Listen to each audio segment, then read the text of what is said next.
With the 15th selection in the first round of the 2009 first-year player draft, the Cleveland Indians select Alex White, a right-handed pitcher from UNC Chapel Hill, North Carolina. With the 5th selection in the first round of the 2010 first-year draft, the Cleveland Indians select Drew Pomerantz, a left-handed pitcher from the University of Mississippi. With the 8th selection of the 2011 first-year player draft, the Cleveland Indians select Francisco Lindor, a shortstop from Mount Verde Academy, Mount Verde, Florida. The Chicago Cubs have the next pick, and they are now on the clock. Well, he's ranked at the top shortstop prospect in this draft. Francisco Lindor, switch-hitting shortstop with a great glove, just 17 years old. He doesn't turn 18 until November. They say he has pop from both sides of the plate, which he proved by winning the Affleck All-American Home Run Derby. Harold, the Indians going with the young shortstop. Your thoughts?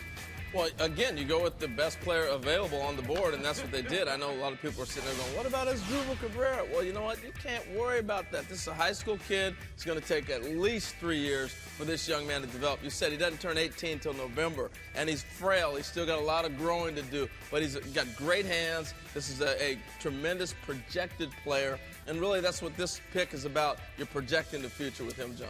No doubt about it. The tool that jumps out is what you want at shortstop. This guy can catch the ball. He's got a plus arm. He can handle the bat, so he's not an out offensively. I think he has a chance to be a good player offensively.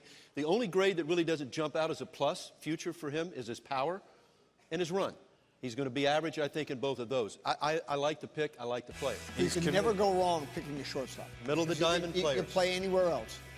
Well, he's verbally committed to Florida State, but we shall see if that plays out. Francisco Lindor goes to the Cleveland Indians. With the 15th selection of the 2012 first-year player draft, the Cleveland Indians select Tyler Naquin, an outfielder from Texas A&M University, College Station, Texas. The Washington Nationals have the next pick, and they are now on the clock. Yeah, there's that college pitcher. Well, thanks for having my back, Harold. Jonathan got the college right. He got the college right at just the wrong spot. Tyler Naquin's one of the top college hitters in 2012. A tall left-handed bat, led Texas A&M in hitting this season with a 380 clip, 3 homers, 49 RBIs. He can run too, 21 steals out of 26 attempts. Yeah, here's what he can do. He can hit. He's always performed at a high level. He has maybe the best outfield arm in this entire draft class. The question about him is, does he have the speed to play center field? Clearly the Indians think so by taking him here. He's got the arm for right, but not the power. Some people see him as a little bit of a tweener. If you had told me that Tyler Naquin would get drafted ahead of his teammate Michael Wacha, I would have thought you were crazy. But, you know, this is the MLB draft after all. Anything can happen. You like this kid? If you can hit, you can play, and the Indians drafted a hitter. That's what they got. Now, you can say what you want about the power. You're right. It probably is going to profile fringy.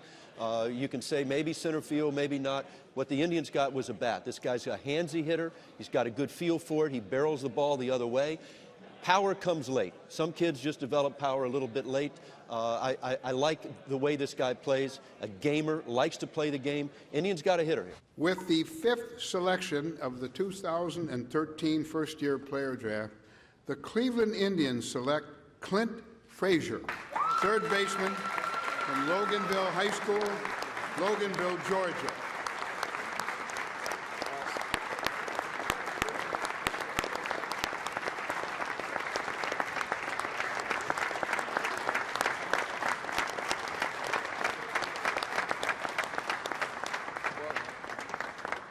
The Miami Marlins have the next pick. So the Cleveland Indians go with Clint Frazier. Check him out, putting on his uniform, about to get his cap. Look at me. This is such a great moment for him and his family. I'll tell you what, I said athlete, and that's what this is a great pick for the Indians. They're athletic. It's a terrific pick. I'm excited.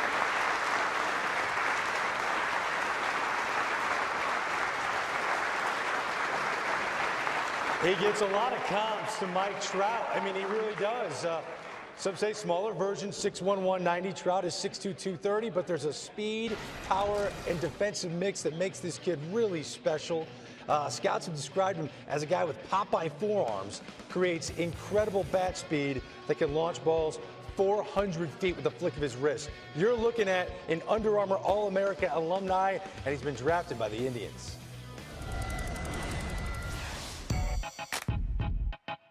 I'm Clint Frazier. I play center field, and I'm from Loganville, Georgia. I like to find myself as a player that can do all 5 things. I mean, I can hit, run, throw, hit for power, and definitely a threat on the bases. We are never, ever, ever getting back together. I mean, all the hard work that you put in every week really shows that this is why you got here. We were in the Final Four of the state championship. Bases loaded, an 0-2 count. We were down 1-0, and I hit a walk-off double to win the game. Hey, look, when you start talking about an athlete, this is what I was talking about. This is a great fit for Clint.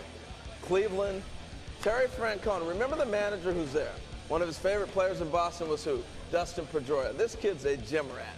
He loves playing baseball. He loves being around it. He loves talking it. This is a great fit for the Cleveland Indians and great fit for Clint. He hit 24 home runs as a junior in high school. They tried to pitch around the guy. He still found a way to hit 17 home runs as a senior, and he's standing by with Sam Ryan. Sam. That's right, guys. Clint Frazier, whose mom is holding back tears right now. What did you just say to me? This is what? This is a dream come true. He said, this is awesome. I know the anticipation must have been building. What was it like waiting to hear your name being called? It is very nerve-wracking just seeing everyone go ahead of you and you're not selected yet, and just to be selected is a dream come true. Cleveland Indians, Harold and Greg were talking about it. When you think about them and think about playing for Terry Francona and really what he's been doing, helping to improve the team, what are your thoughts? I just want to get up there and play with him as soon as I can. It can't happen soon enough, can it? This week was a busy week for you. Gatorade National Player of the Year Award, which was handed to you on Tuesday by John Smoltz, and that was a little, he set you up for that one, didn't he? Yeah, he said he was coming in for an MLB Network interview, and I mean, I didn't expect it at all, and here we go. He said, the real reason you're here is because I'm giving you the Gatorade National Baseball Player of the Year Award, and I mean, it was very exciting. With the 21st selection of the 2014 first-year player draft, the Cleveland Indians select Bradley Zimmer, an outfielder from the University of San Francisco, California. The Los Angeles Dodgers have the next pick, and they are now on the clock. Oh, this looks so familiar. Seems like just yesterday we interviewed his older brother Kyle when he was drafted in the first round. Bradley Zimmer now sitting between his parents in the same living room on the same couch. Wow. He watched his older brother get picked 5th overall by the Royals in 2012. Since he's been the latest star for the University of San Francisco. Oh, he's got an Indians jersey already. He knew something was in the air. He knew something was in the air. Yes, tall left-handed bat, tremendous speed for his size. Also great arm, instincts in the field. Let's learn more on Bradley Zimmer. He's in our spotlight. My name is Bradley Zimmer. I go to University of San Francisco, and I am an outfielder. When I'm not playing baseball, I like surfing, hanging out with my friends, all that good stuff. Favorite movie? I got a couple. Probably go with Happy Gilmore. You hit that guy! I modeled my baseball game after Carlos Gonzalez. He's a 5-tool player, and he hits bombs. He's been so good all 3 years as a sophomore. He had 327 homers, stole 19 bags, on-base machine, dynamic on the base pass, helping the collegiate national team last summer with a team best 11 steals while also hitting an even 300.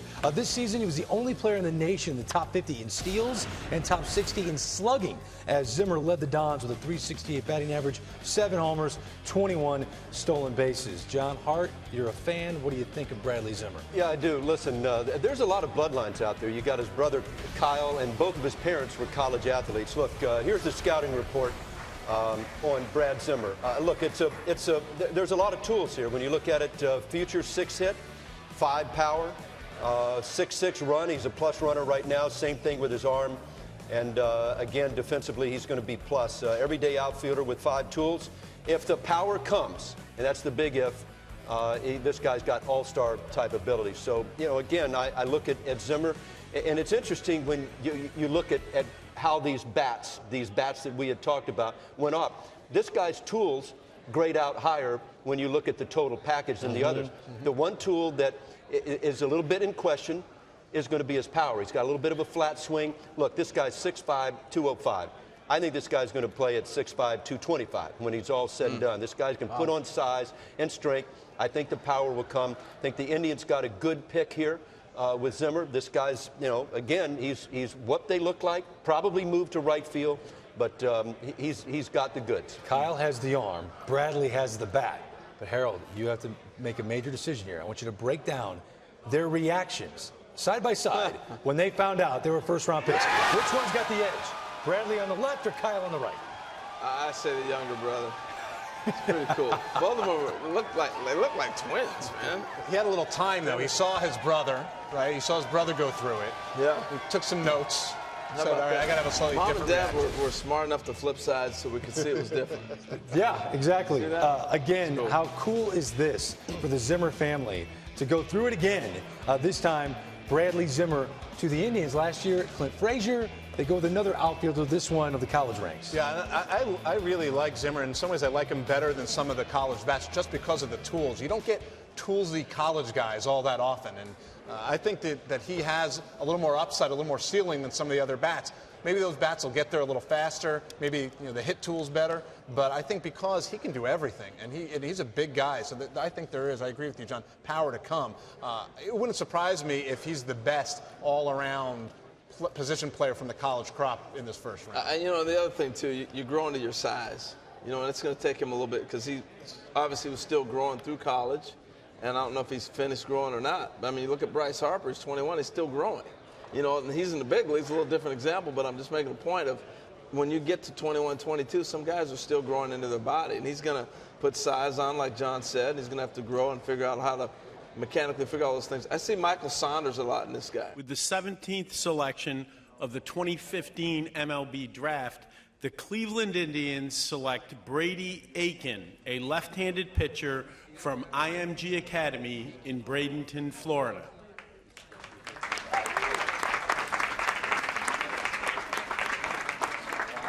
The San Francisco Giants have the next selection. Wow, Aiken to the Indians. You know the story. After agreeing to a deal with the Stros, they lowered their offer once they noticed an elbow issue. After reviewing his medicals, the two sides walked away from the negotiations. Aiken opted to attend the IMG Academy instead of UCLA, so he could be drafted here tonight. After throwing 13 pitches in his first start of 2015, Aiken left with an injury. He had Tommy John surgery about a week later. So the #1 pick of 2014 is drafted 17th overall in 2015 by the Cleveland Indians. Jim Callis, did you ever expect Aiken to be on the Indians' radar? Yes and no. We were just saying we didn't know who was going to take these guys. I did not see Cleveland coming, but to be honest, wherever he was going to go, nobody was going to stand up and say, we're going to take Brady Aiken. The Braves had 2 picks. I don't know if the Braves were on him, but maybe the Braves would have thought about him at 14. Who knows? I mean, Colby Albert was injured too, but tremendous upside. This guy was clearly the #1 prospect in last year's draft. Could have been the #1 prospect in this year's draft had he been healthy. You're talking about a 3-pitch lefty, 3+ pitches, command, athleticism. You like the delivery. Yes, he got hurt, but if he comes back from this Tommy John surgery, you could get a steal here at 17. And now the question is going to be, we talked about Nathan Kirby, also Duke right-hander Michael Machuela. Maybe these guys are going to come off the board a little earlier than we expected. You wonder how many of the 16 teams before the Indians thought about Brady Aiken, who did not sign with the Houston Astros after being taken first overall, and he joins a very short list of guys to not sign after being taken #1. But on this night, Brady Aiken goes 17th to the Indians. High risk, but very high reward, right, Dan? Yeah, I got a chance to see this young man myself last year. I mean, you never would have predicted he would have had an elbow injury. He had a clean delivery. His ball exploded out of his hand. He had great balance and rhythm over the rubber. I think this is a wonderful pick. The 14th selection of the 2016 MLB draft, the Cleveland Indians select Will Benson, an outfielder.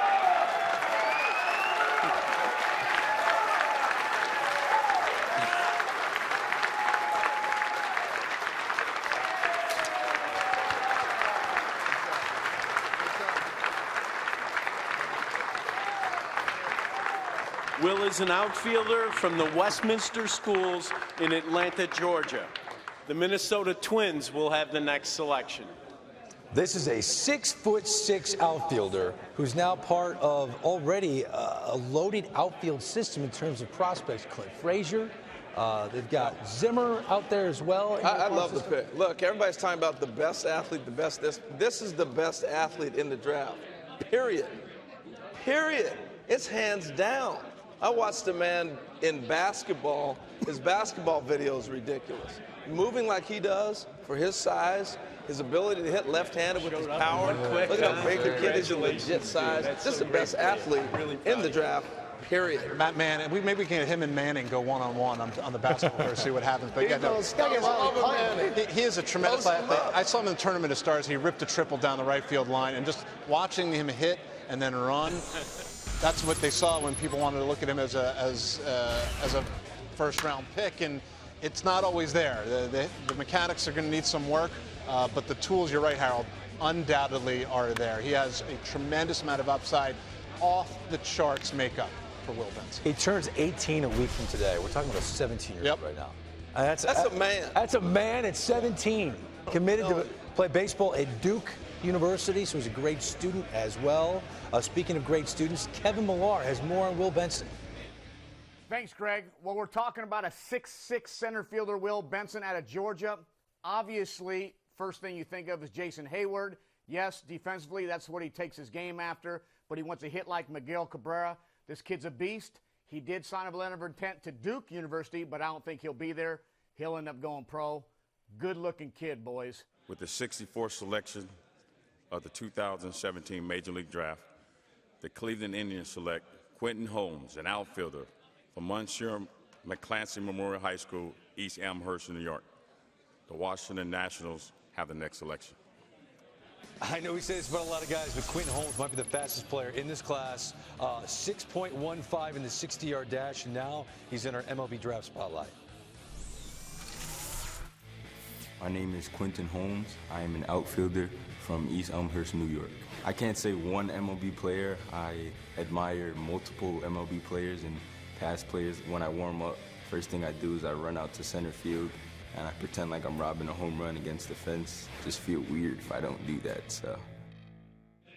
Well, I tell you what, he reminds me of Adam Jones. Now, Adam Jones never ran this fast, but when I watched him hit, he's got that kind of ability. Again, we're talking about a Northeast kid. The weather was terrible out east. You may have seen him even climb a little bit more if he'd have got a chance to play, but he really jumped on the radar last summer. With the 29th selection of the 2018 MLB Draft, the Cleveland Indians select Noah Naylor, a catcher from St. Joan of Arc Catholic Secondary School in Mississauga, Ontario, Canada. The Los Angeles Dodgers have the next selection.